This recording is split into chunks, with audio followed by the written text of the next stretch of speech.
Good morning, students. How are you today? This is the class 8 subject SST lesson Revolt of 1857. Students, today we will start a new chapter Revolt of 1857. What is the revolt? Revolution. Revolt revolution कितने जानती है अभी इसके बारे में? Revolt होता है या रिवोल्यूशन होता है भाई विद्रोह, ठीक है। रिवोल्यूशन होता है क्रांति, रिवोल्ट होता है विद्रोह। 1857 में भाई ये हुआ था, आपको पता है ना। हमारे ऊपर किसका राज था? अंग्रेजों का, ब्रिटिश ईस्ट इंडिया कंपनी का राज था भाई। तो उससे हमें ये सब फ्रीडम चाहते थे, आज़ादी चाहते थे। और उसके बाद क्या किया भाई, आज़ादी पाने के लिए इन्होंने 1857 में एक रिवोल्ट हुआ था। उसके बाद फिर ये 1947 में हुआ, तब हमें आज़ादी मिल गई थी, फ्रीडम हो गए थे हम। तो उसके बाद क्या हो गया था भाई, ये उसके बारे में पढ़ रही हैं क्योंकि हिस्ट्री का लेसन है, तो आपको ये पढ़ना है। चलो देखते हैं हम इसके अंदर क्या है। ओके स्टूडेंट्स, चलिए स्टार्ट करते हैं। Revolt of 1857, our chapter name is, इसके बारे में पढ़ेंगे भाई। Revolt of 1857, main centres, leaders of the revolt and nature of the revolt. ये टाइमलाइन है भाई, इसको हम बाद में देखेंगे। Revolt of 1857, the revolt of 1857, known history of the great direct challenges of the British of the vast scale revolt, clearly product according to the gives the Indians and the shook of the very foundation of British Empire become a eternally was the Secretary General of India। भाई जो 1857 का revolt था ये बहुत ही famous था, और काफ़ी हद तक जो है जो ब्रिटिश की जो फॉर्मेशन को उसने हिला के रख दिया था। लेकिन ये सक्सेसफुल नहीं हो पाया था क्योंकि ये पूरी कंट्री के अंदर नहीं था। ओके स्टूडेंट्स, तो इसके इसमें बड़े इसके मेरिट एंड डिमेरिट्स थे भाई। डिमेरिट्स ही थे क्योंकि ये अनसक्सेसफुल रहा, तो सक्सेस नहीं हो सका, तो ये क्या रहेगा, डिमेरिट्स ही होगा। चलिए स्टार्ट करते हैं। Qs of the revolt.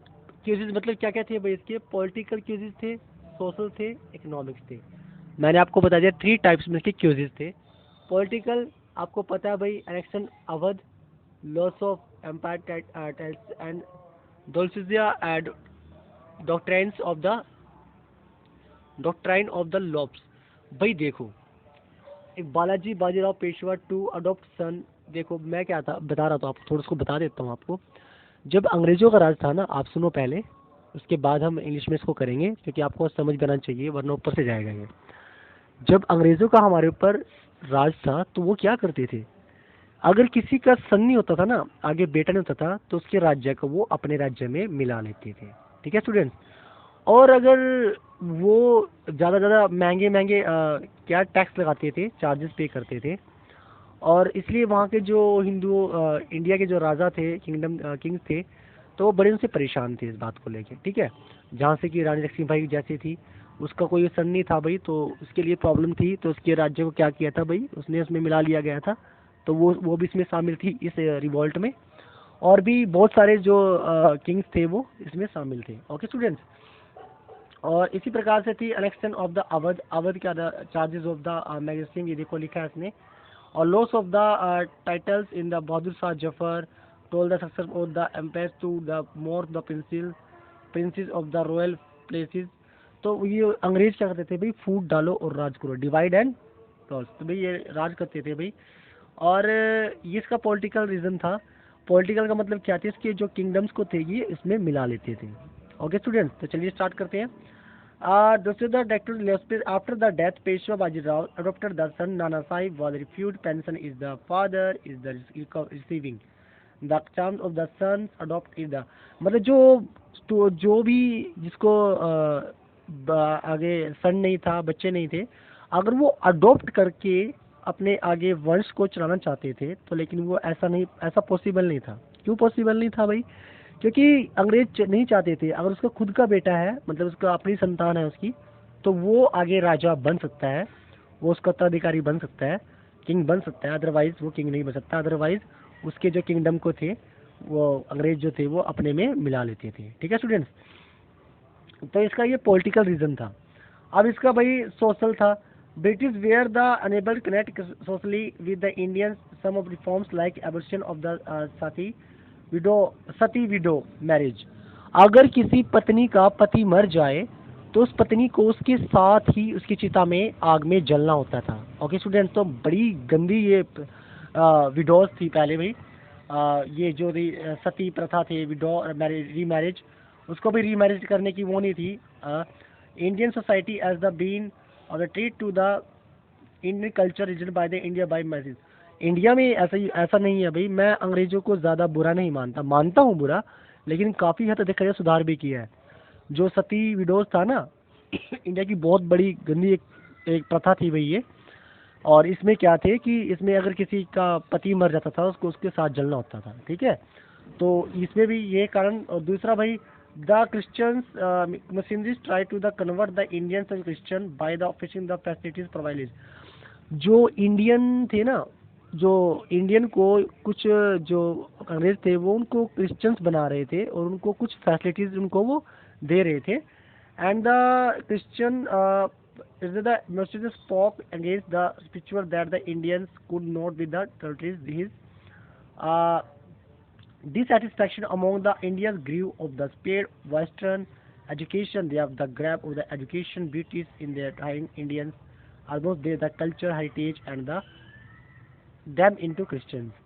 और उनको भाई जो शिक्षा थी ना, जो पढ़ने लिखने का अधिकार था भाई उनको दिया गया। और वो उनकी एक तरफ देखा जाए तो हेल्प भी कर रहे थे वो, और उनको कन्वर्ट कर रहे थे क्रिश्चियन बनने के लिए। और तो मतलब ये बहुत सारी चीज़ें उनके से ये सोशल क्या था उनका एक्यूजिज था इसका रिवोल्ट होने का, ठीक है।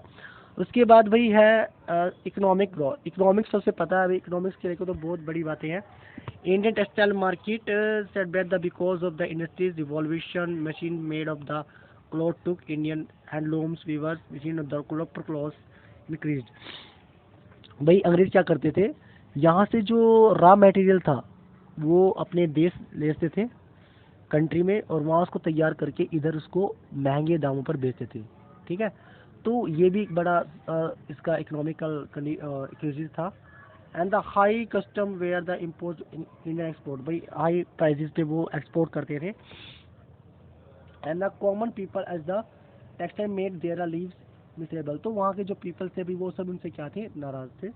और यही बातें थी, मतलब ये 3 केसेस थे main, political Qs, social religions को लेके, सोशल को लेके, इकोनॉमिक क्यूजेज, ठीक है स्टूडेंट। इसके बाद हम बात करते हैं भाई मिलिट्री क्यूजेज। 3 पहले, 4 था हमारा मिलिट्री। मिलिट्री को लेकर मंगल पांडे का नाम सुना है सभी ने, मंगल पांडे।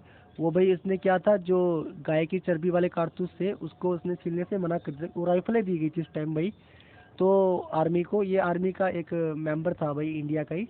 तो इसने क्या किया भाई, चर्बी वाले जो कारतूस थे ना, गाय की चर्बी लगी होती थी उन पे, तो उसको छीलने से मना कर दिया। तो इसने रिवोल्ट कर दिया उनके प्रति।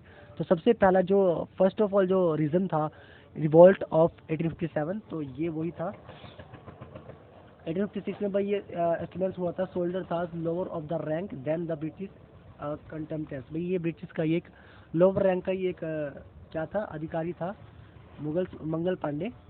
एंड इसके बाद था भाई इमीडिएट मतलब क्यूजीज।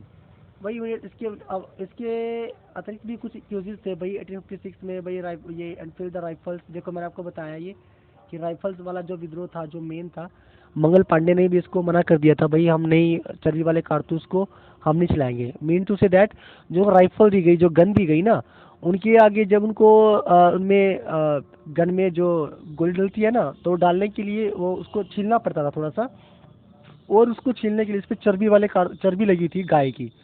तो जिसका हिंदू धर्म में बहुत ज़्यादा इसको अपनी परंपरा के खिलाफ माना जाता है भाई। तो इसलिए इन्होंने क्या किया, इसका बहुत ज़्यादा विड्रॉ किया। और जिसकी वजह से भाई क्या हुआ, ये इसने इसका 1856 में इसने विद्रोह कर दिया। और ये यहाँ सबसे बड़ा जो रीज़न था, इसका कारण था रिवॉल्ट ऑफ 1857 का, वो चर्बी वाले कारतूस को ना करना मंगल पांडे द्वारा था, ठीक है। तो इसके बाद मंगल पांडे को भाई फांसी दी गई थी, ठीक है। 9 में 1857 90 spices of the station the Meerut. और ये कहाँ पे था भाई, मेरठ में, यूपी में है भाई Meerut. And the of the send the impression 10 years Meerut army revolved in the daily of the local फिर the war killed the British officers. और इस रिवॉल्ट में भाई काफ़ी जो ब्रिटिश ऑफिसर्स थे उनको भी किल्ड किया गया, ठीक है। इसके बाद है भाई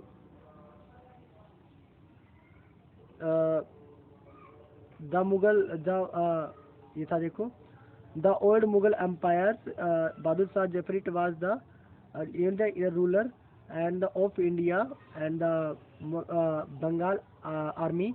The revolts paid to the Awadh, Rohila Khan, Doab, भाई ये सारे बैनर्स थे भाई, ये अनफ्लुएंस थे रिवोल्ट के. And the prizes, the princes of many Indians provides the नवाब, भाई ये सारे प्रिंसेस भाई इस टाइम में तो ये जो थे, ये बात कर रही है वहाँ के जो रिवोल्ट के, जो उसमें जिन्होंने पार्टिसिपेट किया इस रिवोल्ट में, ठीक है, रिवोल्ट में जो पार्टिसिपेट किया, तो वे ये राजा थे. The cases of the failure of the revolt. अब भाई ये रिवोल्ट तो किया लेकिन ये फेल रहा. भाई क्यों रहा? फेल इसलिए रहा कि ये एक तो पूरी तरह से पूरी कंट्री के अंदर नहीं फैल सका, ठीक है. तो सबसे बड़ा रीजन था इसका. The revolt of 1857 pose the formal the challenges of the British empire in India continue 1859 and the invasion sport by the British authority India was re-established and the necessary of the was the assault. भाई ये जो विद्रोह किया था, ये revolt हुआ था, ये सक्सेसफुल नहीं हो सका, जिसकी वजह से भाई अंग्रेज ब्रिटिश जो गवर्नमेंट थी उसने बहुत सारे टैक्सेस लगाए, बहुत सारे मतलब बहुत सारे जो बोलते हैं इस पे अत्याचार किए, डिस्क्रिमिनेशन किया गया, ठीक है.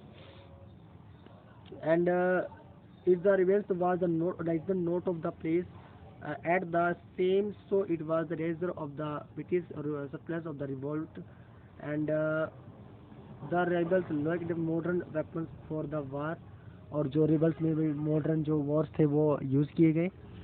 And the struggle of the India by the north Asia people of the southern in the aid of the participate in the.